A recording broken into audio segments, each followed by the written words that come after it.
This is a FromSoft game that not many people know. Just watch this scene and you'll see what we're in for. I'll come back when it's over.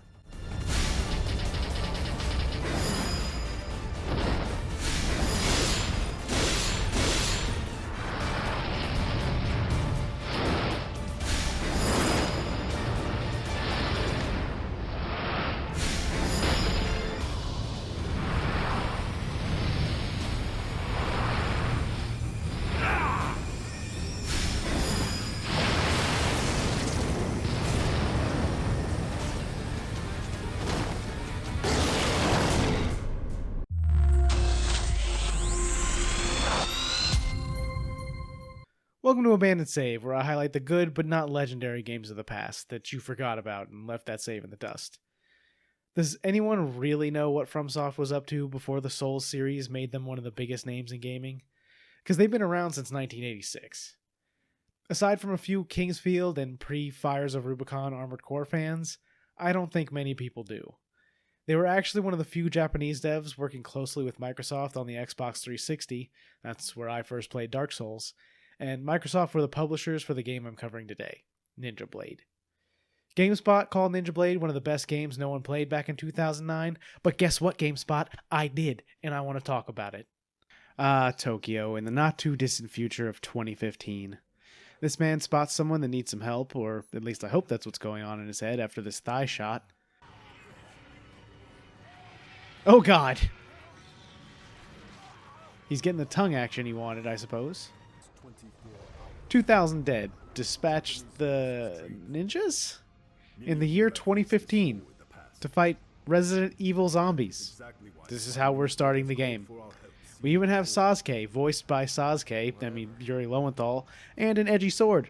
Hell yeah, let's go! Wait, am I this guy? He looks just like the generic guys in the plane. Okay, let's just jump straight out of the helicopter and right into QTEs. Oh yeah, this game is huge on QTEs, so get ready now. I'm playing the PC version because I have apparently lost my Xbox 360 copy, and right away it's got issues. The left analog stick is controlling the character and the camera. There's no reason it should be doing that. Might be an issue with me using a PS4 controller, I don't know. So I have to cut them a bit of slack for me using future technology with this game, but I am using DS4 Windows, so it should be registering Xbox inputs. I had to fix this by going into the settings and remapping the camera controls to random buttons on the keyboard. With that out of the way, the game has pretty standard light and heavy attack controls, and understandably saw a lot of comparisons to Team Ninja's Ninja Gaiden games, also for the Xbox 360 when it came out. We're thrown into a boss fight almost immediately, as those are really the draw of character action games like this. The Pox Giant is your standard learn to dodge and attack when you can type of boss, but once his health goes down, we get our Todome chance. That starts a QTE to finish the boss. Todome just means finishing blow, essentially. And while it's pretty cool and cinematic, but basic, I just want to point out how it has the controller and keyboard inputs on the screen for each button press, which is another of the PC version's quirks. The giant takes off, and our master is going to teach us a little about parkour now. We've got to jump and wall run, because of course we do. And this game also features the Kool-Aid Man. Hang on, I wasn't ready. The Kool-Aid Man. You have to get through each QTE section, and we'll rewind until you do. No funny failure scenes, sadly. We run up some walls and learn about Ninja Vision, which can slow down time, and finishers we can do on fodder enemies that give you some extra currency for upgrading. Then our master gives us a shuriken with wind powers, which you use to put out fires. In the heart of every ninja is a firefighter waiting for his chance. While practicing for the Fire Academy, I opened this box and received a first aid spray. They're really just going right at Capcom with this. It's totally unique. Look, we have ninjas. The game's director, Masanori Takeuchi, said, "During the initial planning phase, we discussed various types of natural disasters, such as massive earthquakes or the eruption of Mount Fuji, but when we set the stage in densely populated Tokyo, we felt people could relate more to a pandemic striking an urban setting." 2015 pandemic. They were off by a couple years, and I don't remember any Resident Evil zombies walking around, but the government would have made sure of that, wouldn't they? By the way, Ken can stand on the ceiling. We're fighting the Pox Giant again, and I swear it's shrunk since the last time we saw it. but it probably had to, so we could judo throw that bitch. This shot with the moon is pretty sick, but man, Ken is a really lame design. In another interview, the director said, "We worked closely with Microsoft in creating Ken. They provided us with lots of useful feedback and insightful consumer research of worldwide gamers. By cooperating and working together, Ken has become more appealing to a wider audience." I don't know who that wide audience is, but it is not working for me at all. Even Sasuke back in the helicopter had a cooler design. Anyway, I got some currency, so what better time to upgrade my sword than while hurtling down towards the ground off the side of a building? Each time you upgrade a sword, it gets an entirely different design that's reflected in gameplay and cutscenes, which is awesome. While falling, a spider shows up, and Ken's master passes us some Spider-Man dual blades. I don't really like using these in combat, but they are needed occasionally for traversal. The spider's shell is too hard for us to break, so now we're getting past a heavy blade. That guy's a sword bending machine or what? The heavy blade can be used to destroy shields and armor on enemies and is much more my style. You can also use it to bust open cracked walls. Finally, we've caught up to the spider in an actual arena, so it's time to fight. It works exactly like you'd expect. You smash the legs until you get an opening on its face. It shoots wind at you and then regrows its legs like any good video game spider boss. Eventually, we get the Todome chance, and this is what we saw in the opening of the video. FromSoft said they use Hollywood movies as inspiration for these crazy cutscenes, and looking at some 2007 movies like Transformers, 300, or Juno, you can see where they got the inspiration. Kuro, aka Sasuke, turns traitor, as is his birthright. Then our master also helps him. There's something hilarious about the sentence, "Andy the ninja pulls an M16 on his sensei." Ken tries to fight them off, but he's no match, so he brings out the sealed sword the master gave us at the start, but is unable to use it and gets impaled. And that sword is called the Ninja Blade, so there's our title. No peace, my son. Wait, my son? Your master Kanbei is also Ken's father. Oh, and the sealed sword is magic, but Ken survived due to an intentionally non-fatal stab. It seems there's more to what's going on with his father. That's the end of the first level, which gives the results screen typical of a character action game. I'm assuming A+ is the best, but knowing things like this, there's probably an S rating too. Now we're going to get our backstory. The virus started in Africa, totally not copying Resident Evil by the way, and they're called alpha worms. Hosts, which in turn produce numerous larvae. Pretty sure it's pronounced larvae, but okay. The elite ninja squad put a stop to the last outbreak and are now dealing with the one in Tokyo.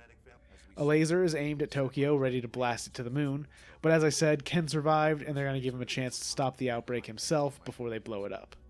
He has work to do. You have work to do. Yeah, we got that. Thanks for repeating it. This was the end of the demo. That was originally how I discovered the game. After all the ridiculous nonsense, from the QTE cutscenes to the name of the game, I knew I had to get a copy for myself at some point. I know I've been making fun of it, but this game is just like the Transformers movies that it most likely took inspiration from. It's absolutely ridiculous, sure, but it is undeniably fun. And you'll find yourself always looking forward to the next Todome, despite the QTEs, just to see what psychotic way Ken takes out the next enemy with. Now we're falling back into the city in bat mode. A giant sandworm attacks, and oh my god. We're actually doing a mounted turret section in a character action game. Okay. I mean, I guess it's something different. It doesn't last too long anyway, and we're back on the ground, fighting a roly-poly snail. Leech, I guess. Once that goes down, the sandworm comes back for a small escape sequence, and then we're jumping off a building again. Apparently that's going to keep happening. That puts us in a battle with the Skolex worm, though there's nothing particularly interesting about this boss fight, other than when it starts shooting out flaming cars at you as an attack. But that's because this isn't the real fight, we're just beating it up for a bit. Enemies have projectiles now, which you can slap back with your sword, but unless you need to do it, it's way easier to just run up to them and attack that way. The next boss is a zombified helicopter. But I thought these were all crazy mutations of people. So did a person turn into a helicopter? I'd feel pretty robbed if I turned into a generic zombie and someone next to me also got to be a helicopter. Not fair. This fight is a little annoying since it can, fly, and after dying right as I got the Todome chance, I got it the second time. Ken goes after its sack, And then we're gonna ride a fucking missile, baby. Hell yeah, I love this game. How else would a ninja fight a helicopter? This is inspired.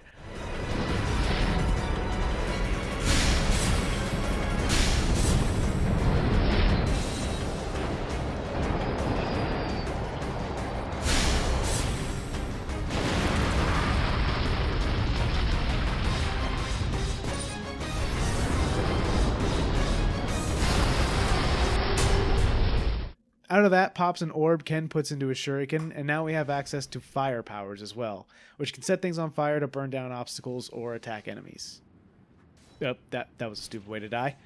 Anyway, we fight through a few more regular dudes, and now we're fighting the Plague Snail for real. I'm not gonna say it. But you all know exactly what I'm thinking. Once you do enough damage, it calls in 2 more heads and the real fight begins. It takes a while to hit, but I noticed you can do some decent damage by throwing the fire shuriken into its mouth. After doing that and beating on its meat tongue enough, we get the Todome. Can't wait to see how we're going to top riding on a missile. Oh, you have got to be kidding me.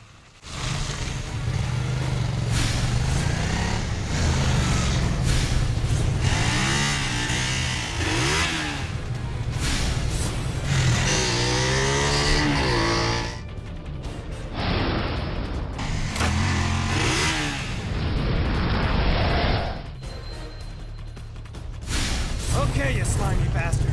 Pucker up!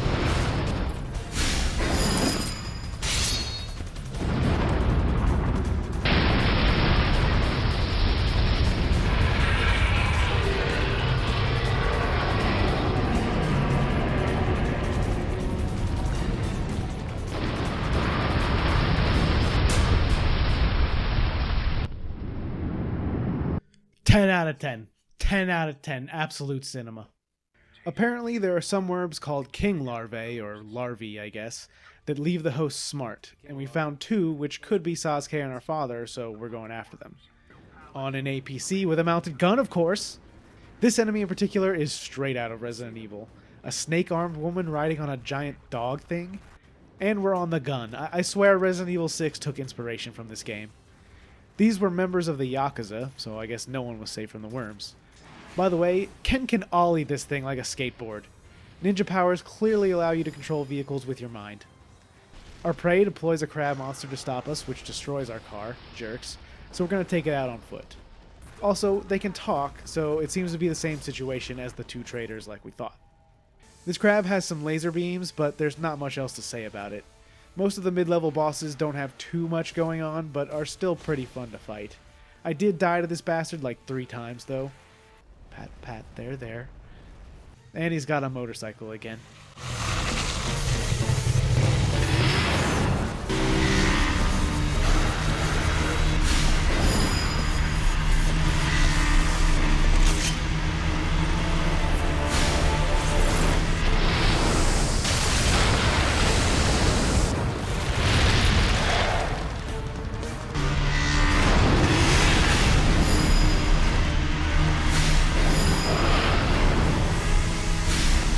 Tony Hawk!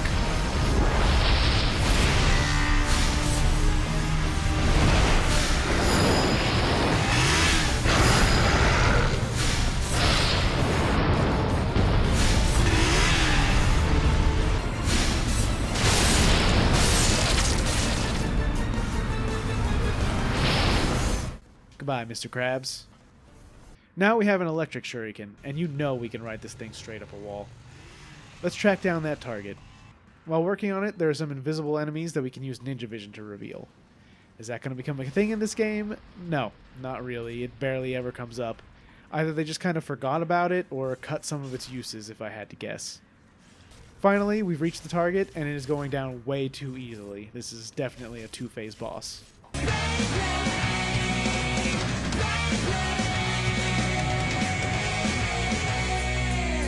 Dogman makes some threats, but is crushed by a building, so now we just have to take out his daughter, who tells us Ken has special blood. This fight is a bit harder, but I noticed the enemies seem to have a hard time blocking extreme aggression, and that helped out a lot. Her snake surprise attack does a ton of damage if it hits you, though. Once you get her down, she tells Ken that she doesn't want to do any of this, but is being controlled by the worms. She gets steamrollered anyway, and then begs for Ken to finish her off. A regrettable way to go, but since the host is apparently still in there somewhere, this gives Ken some hope that his father and Kuro can be saved. The worms are attacking a plane trying to leave Tokyo, so that's our next target. Also, trim your nails, Ken, damn. Since we're going after a plane, obviously that means we're starting off on a mounted gun again. They just can't let that mechanic go, despite how at odds I feel it is with the rest of the gameplay. Eventually, the fire hydra shows up, and after dispatching it, how are we going to get on the plane? Ride the shuriken. Every level has something that puts a smile on my face for being equal parts stupid and amazing. The next part of the level is pretty uninteresting, as you just have to knock all the carriers off of the plane while they slowly tick away at its health. Once you get enough, Kanbei comes back and calls in the Hydra, but we've got to put out the fires on the plane first. Firefighter duty calls. Then we repeat the carrier thing for a bit, and the Hydra attacks. And Ken just grabbed onto the turbine of a plane, and didn't die immediately. Well, dying would have stopped us from killing the Hydra, and Ken does not have time for that. Once it goes down, we end up in the hull, which has seen better days. We've got to destroy all the boxes in there before the plane loses altitude and crashes, which is a fun little mini-game before going back to the wings and fighting some annoying-ass slime choppers. We dispatch them and go back to fighting the Hydra, who brings in all of its heads after the first phase. Then Ken does some surfing to get to the top of the plane, where we finish the fight. I lost because the plane ran out of health at this point, but when you restart at the checkpoint, it just respawns with full health, so it's not really a challenge at all. This game is not that hard. It is not like the Souls games of FromSoft's future. We put the Hydra's mouth to the blender and then charge up and throw the fire shuriken to finish it off. But the plane is going to crash into the city, and the landing gear is stuck. It takes some effort, but Ken gets it to land on the freeway. But there's people in the way. Surely not.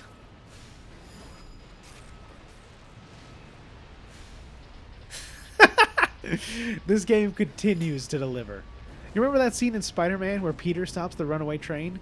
Well, we're gonna do that, but it's a plane this time, and we're not Spider-Man, we're just a ninja named Ken.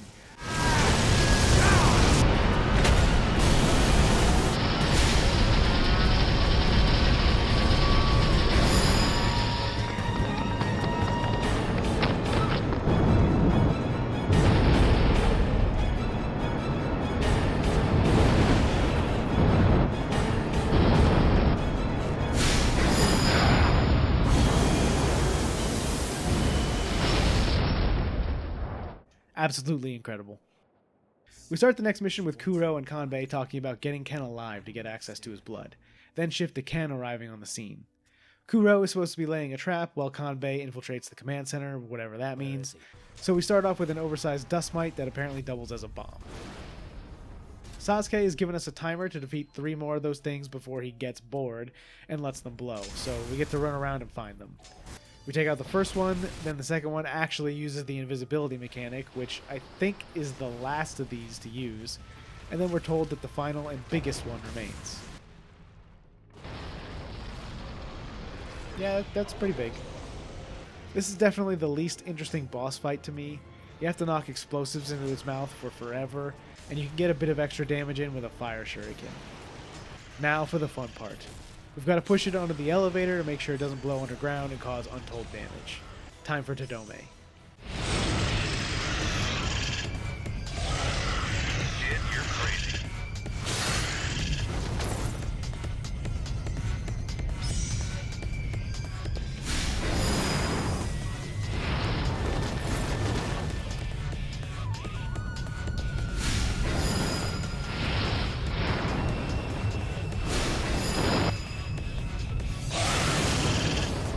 They already used the moon for a cool finishing shot, but I'll allow it. It's still sick. That was a short level, and now we're going to go confront Kuro.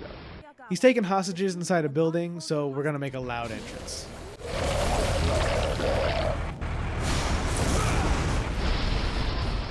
He's got Wilson tied up, the government leader of our squad, and has totally lost it. He calls on some old friends, which is apparently our old squad turned. I was expecting to see Andy from the beginning here somehow, but it's all just random enemies. He takes off again, and we rush off to catch him. While I was performing a finisher on this enemy, the final hit of it deflected a missile at his friend, and it's just so much fun to see. Once we get far enough, we find the guy that I think lost the monster transformation lottery the hardest, because he's just a giant fly. It can transform into a swarm of flies though, so I guess that's kind of cool. Ken must really hate flies, because he yeets it into a building and lets out a victory cry for this Tadome.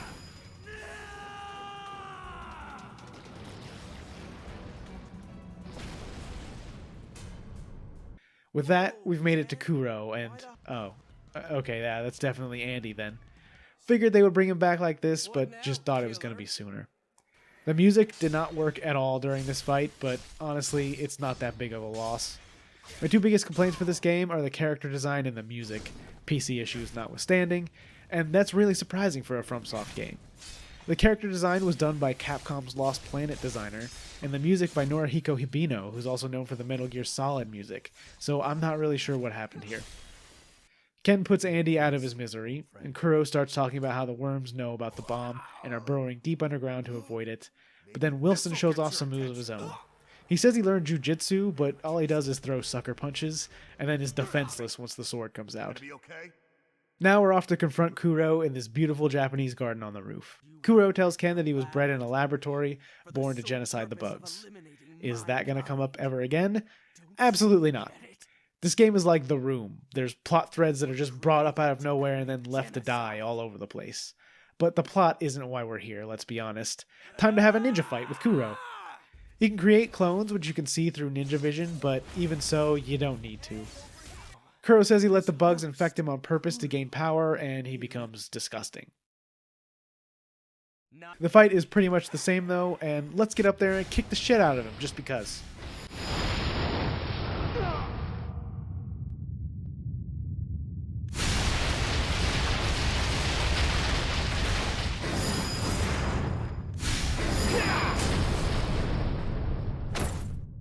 Oh, now he's got laser eyes?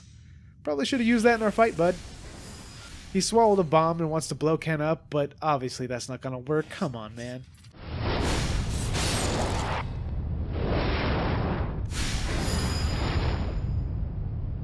Damn it!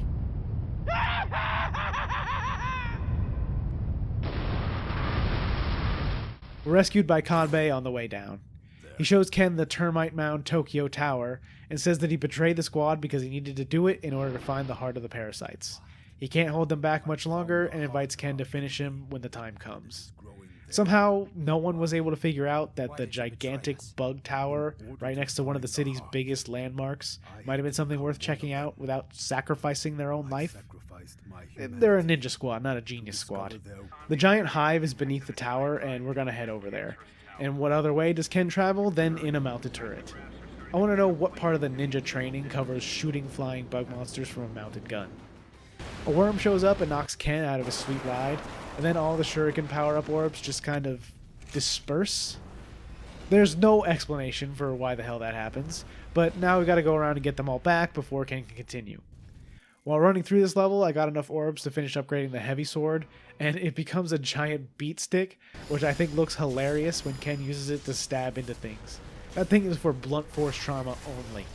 This level is this game's excuse to do what every character action game does and repeat some boss fights, with the added bonus of coming with a slightly modified version of the level they came from, so there's really nothing unique about this section of the level. We defeat the Yakuza boss to get the Wind Shuriken back, the Pox Giant has the fire one, and the Demon Crab has the lightning one. I always think this kind of thing feels a bit lazy, but this one is worse to me because it's not just the bosses, it's entire sections of levels repeating, including putting collectible items in some of the same places. Once they're all out of the way, Ken jumps down into the depths, and now we have a fire version of the Arachne boss from the first level. At least this one is slightly different, but still, it's low effort. The Tadome is different, but it's not even exciting. We find the hive and start carving it up, but it can heal. That's when Kanbei shows back up, and Ken tries to use the ninja blade again, but he has not proven himself a true ninja yet. It's finally time to confront our father at the top of Tokyo Tower, the real one. Ken has to prove himself to his father and master the ninja blade in order to stop the worms. After a bit of messing around, Kanbei gets serious, and now this is Dragon Ball, baby! Getting his ass kicked gives Ken the need to use the blade, but it breaks while defending from a spirit bomb. But that's okay. This is a magic sword, remember? It uses the wielder's life force and replaces your standard sword. So what that means is if you stay on it too long, you'll start to die, but you need it to do damage to Kanbei. So you just switch weapons for a second when it starts to glow and then switch right back. We finally made it to the top of the tower. How are we going to fight up here? Oh, obviously. At this point, it's more of a formality, and we get our Todome chance. The worms make him slice his own neck, which gives Kanbei unlimited blood perks.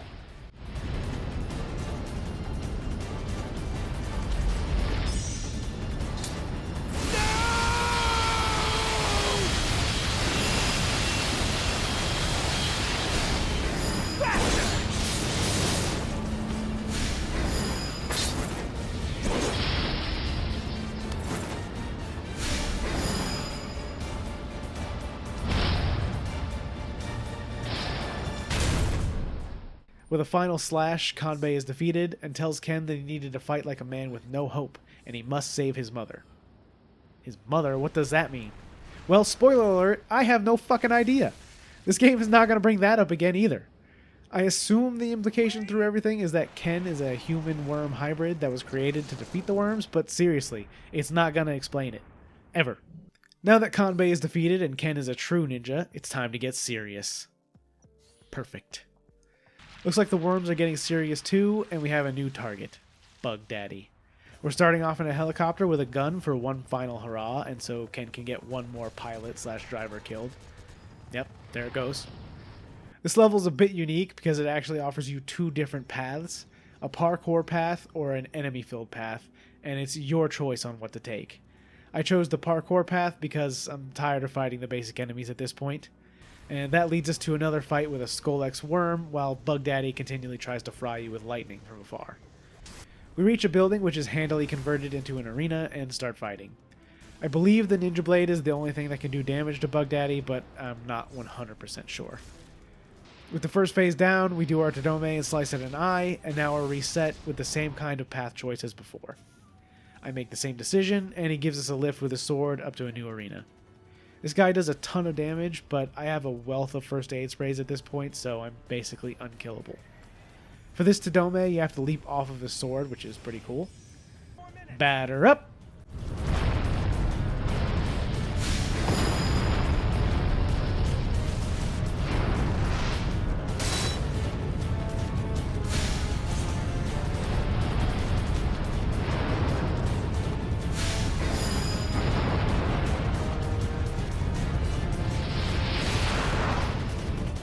We've been pretty calm on these for a few levels, so now it's time for Ken to throw an entire skyscraper at a motherfucker.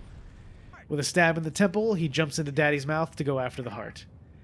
In here is a foggy sword graveyard because that's fucking awesome, and it doesn't need to make any sense.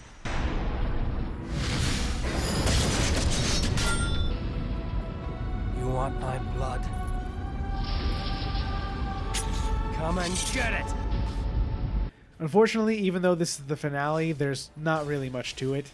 You can use any sword you want again, and if I haven't shown it, enemies have a really hard time blocking the heavy sword, so I just beat him down with that. He still does a lot of damage, but once again, I can heal for days. This is our final Todome, the finishing blow of the entire game. And what are we gonna do? Oh wait, hang on. What are we gonna do? Just a big stab. And Ken's victory cry didn't even work. Damn, that one is really disappointing for me. Our blood will apparently defeat the worms, and everything just kind of disappears. Reminder that we were just told something about saving Ken's mother. Did not come up at all, like I said. Oh, and the music for the credits is also not working correctly. FromSoft wasn't responsible for the PC port, but knowing their track record with those early on, it probably wouldn't have gone much better anyway. The government covers up the disaster with mass hallucination excuses. Somehow that works. And Ken says he has one more thing he needs to do. Which is what?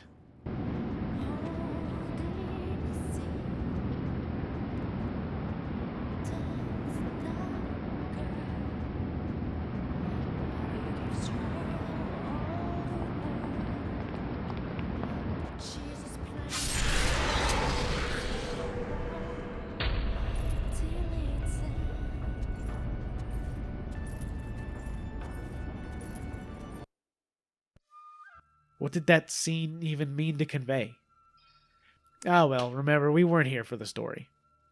As this is a FromSoft game, you can get the Moonlight Greatsword in it as a final upgrade for the Heavy Sword by collecting all of the Shinobi Moji collectibles and then returning to one of the levels to a new cave that opens up. But you have to get to the end of the game to be able to do that anyway, so there isn't much of a point in doing it unless you really want to.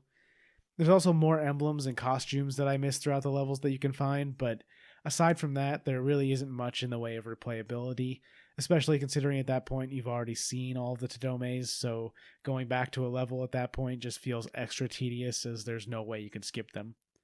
At full price on release, I can see why this game had problems, but if it came out now at around $20 to $40, depending on what they added to it, I think there would be a lot more FromSoft fans out there who would give it a shot, and this game would be remembered much more than it is now. The excitement and action does die down a bit towards the end, in my opinion, but you still get the skyscraper throw and the sword graveyard at the end to bring it back up. There's enough FromSoft fans out there that I'm sure a few have gone back through the backlog and have at least heard of this game, but considering the only way to play it is a delisted PC release and on the Xbox 360, it's partially the fault of Microsoft and FromSoft that this one is lost to time. Who knows, maybe one day they'll do what I suggested and put it back out there under full price. This is the first time I've looked at an Xbox 360 era game for this channel, and just to explain, this isn't a PS2 only channel, but it does represent a lot of the videos that I want to make. The only criteria is that the game is good, and I don't think enough people remember it. With that being said, I hope you enjoyed the video, and if you'd like to stick around for more, consider subscribing to get notified of my next video, or liking this one, and I'll see you soon.